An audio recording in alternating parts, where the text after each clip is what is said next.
On my 21st, my family threw a party for my sister's dog instead of me, said I didn't deserve one because I dropped out after being assaulted. I got a dish towel while the dog got diamonds, but the invitation I sent them a year later had one line that made them. When I turned 21, I didn't even expect a cake. I just thought maybe, someone in my family would remember. But that Saturday, when I drove up to my parents' house after my shift at the diner, I saw balloons and cars lining the street. My mom's voice carried from the backyard, laughing, loud, happy. For a second, my chest actually tightened with relief. They did remember. I walked through the side gate, trying not to ruin the surprise. But then I froze. There was a giant banner strung across the fence that said, "Happy Birthday, Princess Daisy." And in the middle of the yard, sitting in a pink tutu, was my sister's golden retriever. Everyone, my parents, my cousins, the neighbors, was gathered around singing to the damn dog. My sister, Paige, blew out the candle for her. The cake had bones made of frosting. I just stood there, holding the little card I'd bought myself that morning, feeling like the biggest idiot alive. When my dad finally saw me, he frowned like I'd interrupted something. "Oh, you came," he said. "Didn't think you'd want to be here after, everything." Everything, that's what they called it. The assault. The thing that made me drop out of college and move back home for a while. They never said the word. They just said everything. I told myself not to cry. I told myself I'd leave quietly. But then my sister came over, holding her dog like a baby, and said with that fake sweet voice she always used on me, "Don't be weird about it, okay? It's just a dog party. You didn't earn one this year." Then my dad walked up and handed me something wrapped in paper towel. I thought maybe, deep down, it was a card. It wasn't. It was an actual dish towel, folded with a note that said, "Clean up your act." Everyone laughed. I didn't say a word. I left before they even cut the cake. I remember driving home with the headlights off for a while just to feel invisible. That was the night I decided I was done being their punchline. For months, I didn't talk to any of them. I moved into a tiny apartment near downtown Dallas, started therapy, picked up extra shifts, and disappeared from their lives completely. Until last month, when I sent out an invitation. It looked official, ivory cardstock, gold trim cursive letters. It said, "The family is cordially invited to celebrate a long-awaited event in honor of my name. Dress code, formal, location." Enclosed, at the bottom in small print was one single line, "It's time I finally cleaned up." They had no idea what was coming. Before the dog party, before everything fell apart, I used to be the good one. The quiet, reliable daughter. I was the one who never got in trouble, who stayed up late doing homework, who helped my mom when Paige didn't feel like it. Paige was always the golden child, literally. Blonde hair, bright smile, cheerleader. The kind of person who could do something awful and somehow make people thank her for it. My dad adored her. My mom acted like she hung the moon. I just stayed in the background. I was fine with that. When I got into college, full scholarship, first in the family, everyone bragged about me for the first time. My dad called me the family's investment. Paige even threw me a going-away dinner. I thought maybe she actually cared. Then sophomore year happened. I don't talk much about it, but it was a night I trusted the wrong people. A fraternity party, a friend who said he'd get me home safe, and the kind of violation that makes you hate the sound of your own name. I didn't tell my parents right away. I couldn't even say it out loud for weeks. When I finally broke down and told my mom, she stared at me for a long time and said, "You sure you didn't just drink too much?" My dad said, "That's what happens when you go looking for attention." They made me feel like I was the embarrassment. When I couldn't focus on classes anymore, when getting out of bed felt impossible, I dropped out. Moved home for a bit. Therapy wasn't an option. My dad said it was a waste of money. That's when the comments started. "Maybe if you didn't dress like that. Maybe if you'd made better choices. Maybe you're just not college material." Meanwhile, Paige was graduating with honors. She started posting pictures of her success online, her new apartment, her boyfriend, her purebred dog Daisy. Every caption was a dig at me. Some of us make good choices. When I finally saved enough to move out, my dad didn't even help me pack. He said, "You're not running away again, are you?" I didn't run. I rebuilt. I got a job waiting tables at a little restaurant in Deep Ellum. I saved up, got therapy through a women's nonprofit, and started feeling like maybe I could breathe again. But the day of that stupid dog's birthday party, I realized something. They would never see me as anything but a disappointment. And the worst part, I still wanted them to be proud. That night, I sat in my apartment and stared at the dish towel they'd given me, still folded neatly. I remember thinking, if that's how they see me, fine, I'll use it. Not to clean, but to remind myself what I'd do when I finally got my chance to make them see who I really was. Because they thought I'd never stand up for myself. They were wrong. After the dog party, I blocked every single one of them. No calls, no texts, no comments on social media. Silence. I figured maybe they'd get the message. But of course, they didn't. 2 months later, I got a call from my aunt, the only person who ever half-defended me, saying my mom was telling everyone I'd gone off the deep end. Apparently, Paige had been posting about how some people can't handle real life. They made my trauma into gossip. Every time I saw their names pop up in mutuals' photos, that old humiliation burned all over again. Paige smiling next to Daisy, my dad holding a beer, my mom's fake pearls gleaming in the Texas sun. They looked like the perfect family, and I was the crazy dropout daughter who'd ruined their reputation. So I started planning. Slowly, carefully, I wanted them to feel what it's like to be publicly humiliated, to lose face, to have the world look at you differently. I started small, posting my own updates. Little things like, big things coming soon, can't wait to celebrate. At first, no one cared. Then my old friends, some of my extended family, even people from my hometown started liking, commenting, asking questions. What's happening? Are you getting engaged? I didn't answer. I just let curiosity build. Meanwhile, I kept my life quiet. I worked, saved, took night classes at the community college to finish my degree. I volunteered with survivors groups. I wasn't hiding anymore. I was preparing. Around that same time, my dad got laid off. My aunt told me my parents were struggling to keep up their lifestyle, the house, the pool, the cars. Paige had moved back home temporarily after breaking up with her boyfriend. Karma was already doing some of the work for me, but I wanted something poetic. Something that made them see me, not as the victim, not as the failure, but as the person they tried to erase. So when I got my degree from community college with honors, on my own, I decided to throw a party. But not just any party. I rented a small event hall downtown. I had invitations printed. I spent weeks designing every detail, the gold accents, the fancy script, the formal tone. To them, it probably looked like I was finally getting my act together. That's what made it perfect, because every detail was a mirror, a reflection of how they treated me. The catering menu. All dog-themed, fetch fries, pupcakes, barcaritas. The same garbage theme as Paige's stupid dog party. The centerpiece, a golden dish towel embroidered with the words cleaned up just fine. But the best part, the invitation. When I sent it out, I made sure it looked like a redemption story. They thought they were finally going to witness me grow up. They had no clue what they were walking into. Part 4, the first twist. Major betrayal revealed the night of the event. Everything looked perfect. Candles, music, champagne flutes, the kind of setup my parents would brag about to their country club friends. People started showing up in suits and dresses, smiling, whispering. Everyone was guessing what it was about. I watched them from behind the curtains, my heart thudding so hard I thought it would echo through the room. Paige walked in first, Daisy in her arms like a baby, even though it was supposed to be a formal event. My mom followed, pretending not to look me up and down, but I caught that half-second smirk, like she was already cataloging my flaws. My dad was quieter than usual, probably because this time, I wasn't the one standing small. Once everyone was seated, I stepped onto the stage. "Thank you all for coming," I started. My voice trembled at first, but then I saw their faces, that same mix of pity and judgment, and it steadied.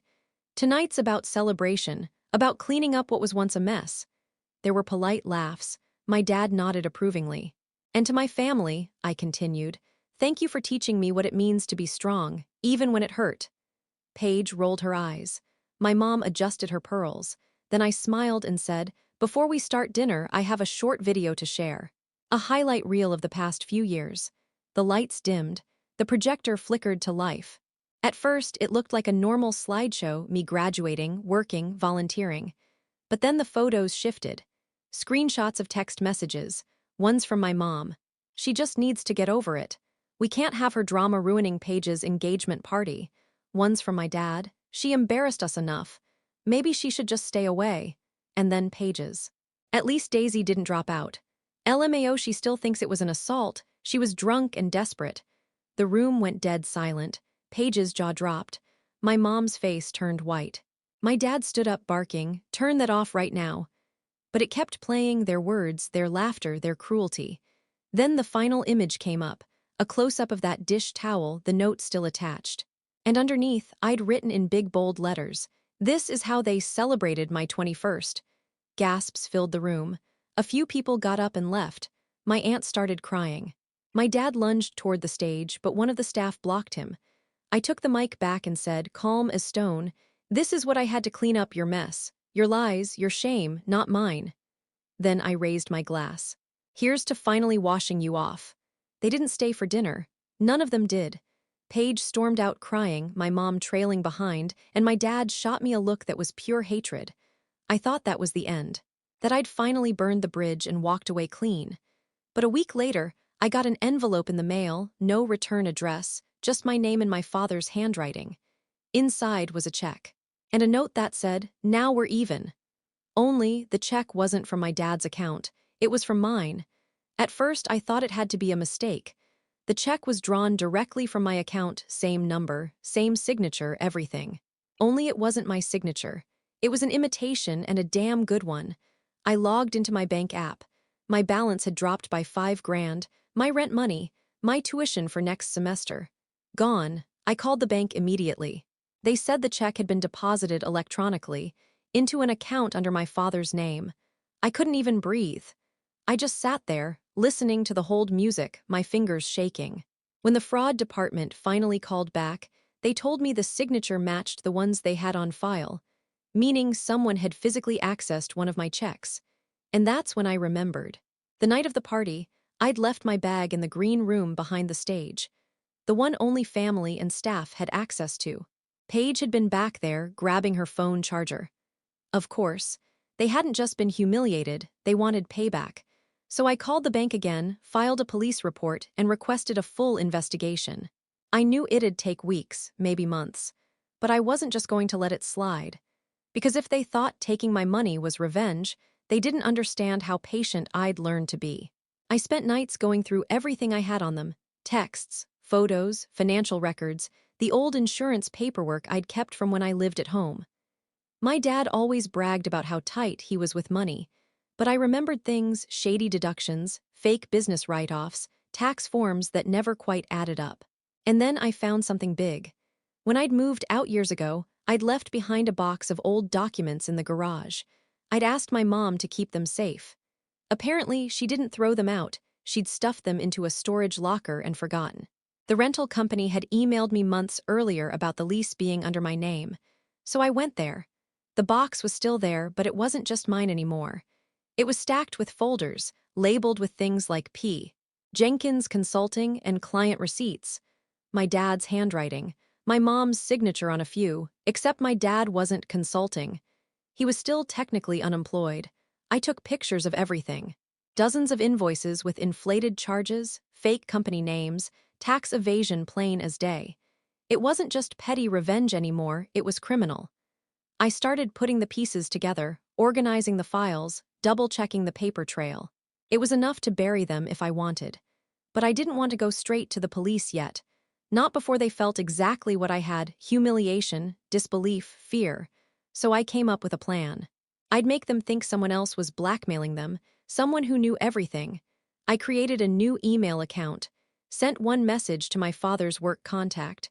"I know about the false consulting invoices. I have copies. You have 10 days to make it right before it all goes public." No name, no demands, just that, and I waited. But on the 5th day, I didn't get an email back. I got a voicemail from my mom. Her voice was shaking. "We know it's you," she said. "You don't know what you've started." She was right about that part, even I didn't. Because 2 days later, someone broke into my apartment, and what they left behind changed everything. The break-in happened on a Tuesday. Nothing was stolen, not my laptop, not my phone, not even the cash in the kitchen drawer. But my drawers were opened, my closet ransacked, and my documents, the photos, The files I'd printed from that storage unit gone. All except one. On my bed sat a single page. A photocopy of one of the fake invoices with a sticky note in my mom's handwriting. "You never should have come back into our lives." No signature, just that. I called the cops, but the officer barely wrote a report. "Probably someone you know," he said, bored, as if that wasn't the point. That night I couldn't sleep. I kept pacing, staring at that note. I thought about calling my aunt, but she'd already told me to let it go. I thought about giving the files to the IRS and just being done with it. But then, around midnight, I got an email from the same anonymous account I'd used to threaten them. Only this time, it wasn't me who sent it. The subject line read, "10 days are up." The body of the email said, "Proof of fraud attached, distributed to local authorities and media contacts." And it was sent, I could tell from the CC list. News outlets, a state tax investigator, even my dad's old employer. Someone had hijacked my own revenge plan and executed it for me. The attachments were all the files I'd taken pictures of, plus a few I'd never seen before. Bank statements, offshore transfers, my mom's personal accounts. For a second, I thought maybe it was my dad turning on my mom or vice versa. But the metadata on the files, the device name, the upload times didn't match any of theirs. They matched Paige's. I didn't want to believe it, but it made sense. She had access to the house, to the storage unit, to everything. I drove over there that weekend, my stomach twisted into a knot. My parents' house looked smaller somehow, like all the arrogance had drained out of it. Paige answered the door, pale and jittery. She looked like she hadn't slept in days. "What did you do?" I asked. She didn't even pretend not to know. "I fixed it," she said. "Dad was going to ruin us. He was going to blame me for everything, said the invoices were in my name now. He forged my signature, too." Her voice cracked. "You were right about him. About all of them." I wanted to believe her. I really did. Then she added, "I sent those emails from your account, though. I had to make it look like you were the one who exposed him. Otherwise, he'd know it was me." That was the moment the floor dropped out. Because she'd set me up. Again. The next day, my dad filed a police report against me. Fraud, identity theft, harassment. He handed over evidence that I'd hacked into his files and threatened him. It was her word against mine. And my family backed her, of course. For weeks, I lived in limbo, terrified I'd get arrested, furious that somehow I was the villain again. Until I realized something Paige didn't. When she sent those emails, she also sent those files to everyone, including the IRS. So even if they thought I did it, they couldn't stop what was coming next, because the investigation had already started. And when it hit, it would take them all down, including her. 3 months later, I got the call. The IRS had officially opened a case against my father and mother for tax fraud and embezzlement. They'd been skimming money through fake consulting businesses for years, using Paige's name to file shell invoices that moved money through multiple accounts. I thought that was it, the punishment, the ending. But then I learned why they'd done it. The investigator said something that didn't make sense at first. "It's interesting," he said. "All the offshore accounts are in your sister's social security number, but the deposits, a few came from a college fund under your name." I froze. "What college fund?" He hesitated. "The one your father opened when you were 10. It looks like it was emptied right before you dropped out of school." I hung up the phone and sat there for a long time, staring at the wall. Then it hit me, that investment my dad always talked about. The reason he'd made me feel like I owed him everything. He hadn't been paying for my future. He'd been laundering his money through it. That's why, when I dropped out after the assault, he was so angry. Not disappointed, terrified. Because if I wasn't in school, he couldn't keep siphoning money through my tuition and housing payments. All the shame he'd thrown on me wasn't about me being a failure. It was about me ruining his cover. And my mom knew. That's why she'd called me a liar, said I embarrassed the family. She was protecting the lie that funded their lifestyle, the cars, the vacations, the house. All of it was built on my name. I called my aunt again, told her everything. She went quiet and then said, "Honey, that's why they always pushed you so hard. They weren't proud of you, they were profiting off you." I couldn't breathe. For years, I'd been carrying the guilt of dropping out, of disappointing them. I thought I'd failed them. But they'd been using me like a financial front, their own daughter. And Paige, she knew too. She'd helped them sign some of the paperwork when I was gone. She just never realized until recently that they'd kept doing it, under her name this time. That's why she turned on them. Not because she wanted to help me. Because she wanted to save herself. Every cruel word, every joke, every reminder of how I'd messed up, it was all to distract from the truth, that they were stealing from me the whole time. I used to think their cruelty came from disappointment, but it wasn't disappointment. It was desperation to keep their lies alive. They weren't ashamed of what happened to me. They were ashamed of getting caught. And now they were about to. The investigation dragged on for almost a year. I didn't hear much at first, but when the subpoenas started going out, the whole thing blew up. Local news ran the story. Suburban couple accused of defrauding IRS through fake consulting business. They didn't use my name, but everyone knew. The same family that used to brag about their perfect daughter and their family values was now under federal investigation. I watched it unfold from my apartment like it was someone else's life. My dad's mugshot popped up online. The man who once told me I wasn't college material, now facing prison for being too stupid to hide his crimes. My mom's face was pale and tight in court. Paige wasn't charged, but she was dragged into it as a cooperating witness. None of them ever reached out to me directly. The only message I got was from my dad's old number. "You think you won, but you destroyed this family." I didn't reply. But if I had, I would have said, "You destroyed it the second you used your own daughter as a cover for your lies." I kept working, kept my head down. The media eventually lost interest, but people in our hometown didn't. My mom lost her volunteer positions. My dad's friends stopped returning his calls. Even Paige, she moved out of state, started over somewhere she didn't have to explain what happened. A few months later, I got a letter from the IRS. They'd recovered funds from the fraudulent accounts, including the one under my name. I was owed restitution for the money stolen from my college fund. It wasn't much, but it was enough for a new start. I used it to apply to a 4-year university again. Same city, same drive, but this time my choice. My name, my life, my clean slate. On the day I moved, I stopped by their house one last time. It was half empty, for sale, sign in the yard, curtains drawn. I slipped something under the door before I left. A dish towel. The same one they gave me at the dog's birthday party. But this time, embroidered across it in gold thread, were the words, "Cleaned up just fine." I didn't wait around to see if they'd find it. Driving away, I felt something I hadn't felt in years, quiet. Not peace exactly, but something close. They always said I was too sensitive, too soft. They thought they could break me with shame. But all they did was teach me how to survive it and how to make it hurt when I finally hit back. They had parties and lies and money. I had truth. And in the end, truth was louder. So, yeah, when I sent that first invitation, I told them it was time I cleaned up. I just didn't tell them I meant their mess.